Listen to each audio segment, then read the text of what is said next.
people do forget the elderly so much. Like they don't see them as people. Like most children, they don't see their parents after they succeed. They go to the towns and they forget their grandparents. They forget their parents. They focus so much on themselves. So we wanted to tell people that these elderly people, they also need to be cared as children because they truly need that help. That's why.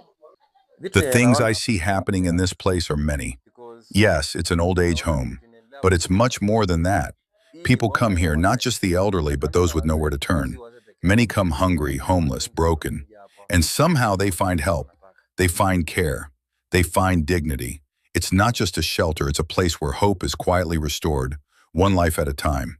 It's good if they can help. They can help. They can give a hand with whatever they have to support their homes because actually most of the people they don't know about the elderly people. They don't know anything about homes like the elderly homes. So it's good if we can have more so that people can support them. I always have that caring heart, so I wanted to be part of it, taking care of these elders. What inspires me to work with this senior home is my deep love for the elderly.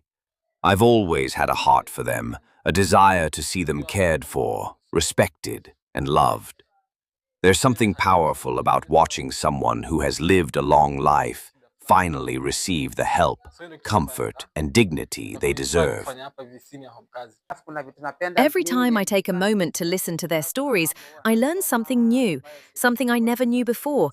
And in their words, in their experiences, there are lessons about life, strength, love, and endurance. That's how I learn so much from them.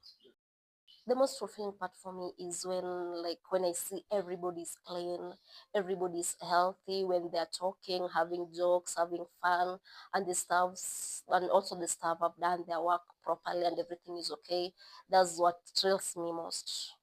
What truly makes me happy in my work as a chef is when I cook a delicious meal and see everyone satisfied, smiling, enjoying every bite, and even asking for more. It fills my heart with joy to know that something I made brought comfort and happiness to someone else. Every time I see these elders are clean, they have ate, their health is so good, they are satisfied, they are happy.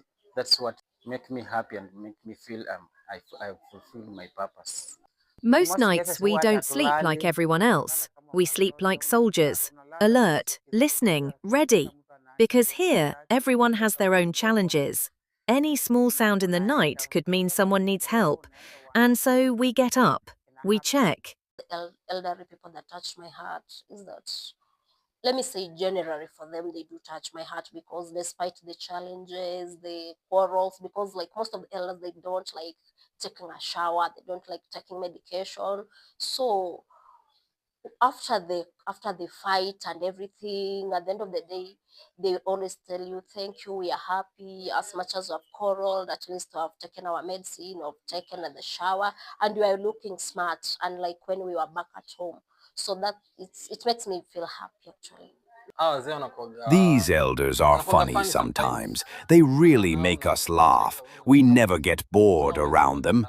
Yes, they can provoke you, tease you, or suddenly make you burst out laughing, but we understand them always. Jim is a good person, truly a blessing in my life.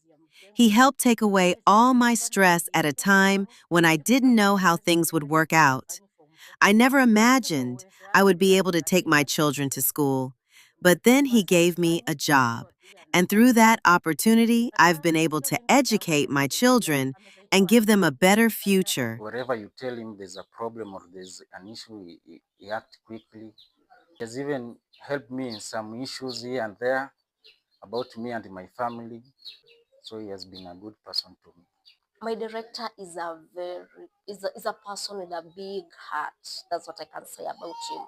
Actually, he has a lot of love for everybody, for the seniors, for the villagers. He has a big heart. That's what I can say for him. Like he has that heart that he helps a lot of people. Either he knows them, they're related to him or no, but he does help.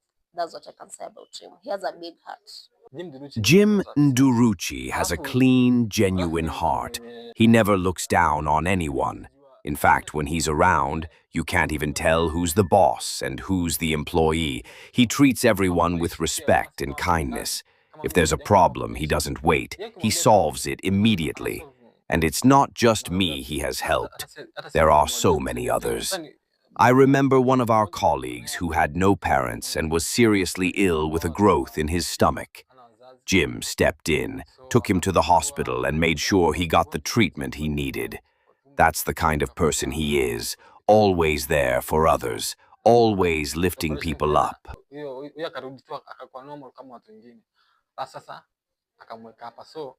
Jim has really helped me a lot. There was a time I was very sick. I couldn't even get out of the house. I had no strength, no hope. But Jim came all the way to our home in Vihiga, picked me up himself, and made sure I got treated. Today, I'm okay because of him. You chose to focus on the elderly because it's one part of the thing that is being forgotten, especially in our country and in our region. His mother sometimes shares how Jim lived a very difficult, struggling life growing up. Hearing her stories, you begin to understand him even more. I truly believe that's the biggest reason he chose to dedicate his life to helping the needy. He knows what it means to lack, to suffer, and that's why his heart is so big. He doesn't just help out of duty, he helps because he's lived that pain. Jim Nduruchi himself went through a very hard life, and because of that he made a decision that no one else should have to suffer the way he did if he could help it. That's the heart behind everything he does. That's why so many people live here now, especially the elderly, many of whom have no relatives or family left. But here, they live in peace and dignity. They have food and drink. They go to church, they receive treatment, and most importantly, they are cared for. Whenever he comes around, he never leaves us empty-handed. When it comes to the ground, mostly it doesn't, at least it gives us some small gifts to make us happy, maybe to, not actually to make us happy, but to thank us for the work for the work we do. He appreciates us a lot. He encourages us through prayers, sometimes through the worship we do on Sundays. Jim does a good job, an incredible job, helping so many people. He is not a bad person. He helps people. The dream I have for the Raise Up is that, first of all, the current home we have is already full, and there's so many people outside there who need help. So what I dream of is that maybe in the future we can have a bigger building to contain a lot of elderly people who are outside there who need this help. Again, I will love that Raise Up can have a lot of homes in the country so that it can support those people who are far away from here. Like at least every county we should be having a home, one or two, so that people can get help, because I know there are so many elderly people who need help.